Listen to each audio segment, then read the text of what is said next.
Good afternoon. I hope this message finds you well. I have redrafted the trust for your Russian clients. The LLP is effectively see-through. Can you kindly make sure that this goes as quickly as possible? Hey, this is confidential. They would take their Bermuda company and redomesticate and the driver's tax reason. Bye.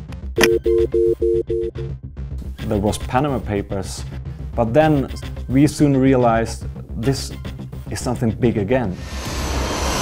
It's a leak of two offshore providers, Appleby and Asia City, and then it's a leak of several company registries of tax havens.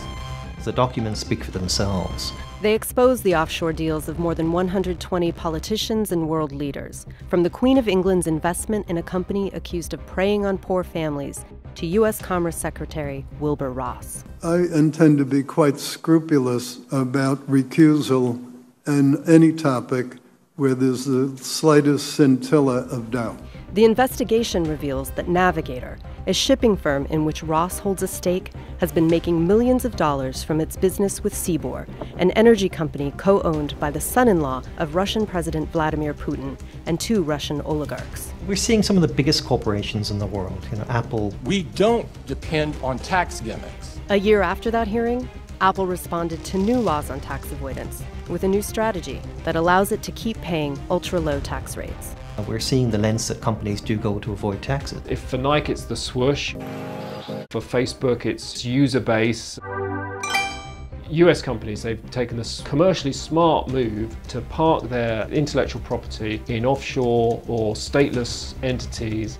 It tells you just how systemic over decades has been the process of establishing and using companies in secrecy jurisdictions, but secrecy that allows you to evade or avoid the regulations or the taxation in other jurisdictions. Glencore has again come under fire for its aggressive dodging of paying tax. New details emerge on Glencore, one of the world's largest commodity traders. This is a group of 154,000 employees and contractors around the world. Files reveal that the company has fought off lawsuits and tax bills and has diverted millions of dollars through tax havens. This is a mainstream part of the global economy.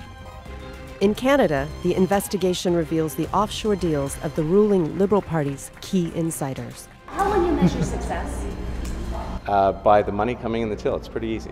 While Prime Minister Justin Trudeau was campaigning on tax fairness, well, across the country, people have told me that we need better. Documents show that his chief fundraiser was tied to a trust that kept millions of dollars in the Cayman Islands.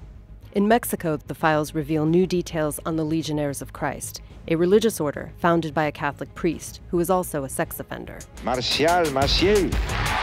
The documents lead to the organization's offshore companies, with representatives in Rome, near the Vatican.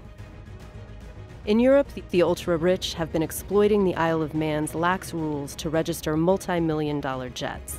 They need to touch down on the island only for a couple of hours to avoid consumption taxes for good. In Africa, Mauritius is an island once known for its sugarcane production. It is now a center for companies eager to profit from Africa's resources while paying as little as possible in taxes to the developing countries.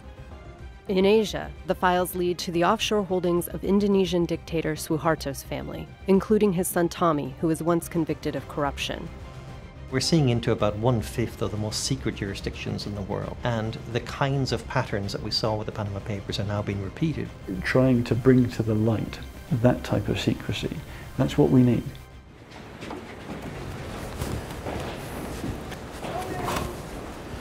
Good morning, ma'am. We're with the International Consortium for Investigative Journalists.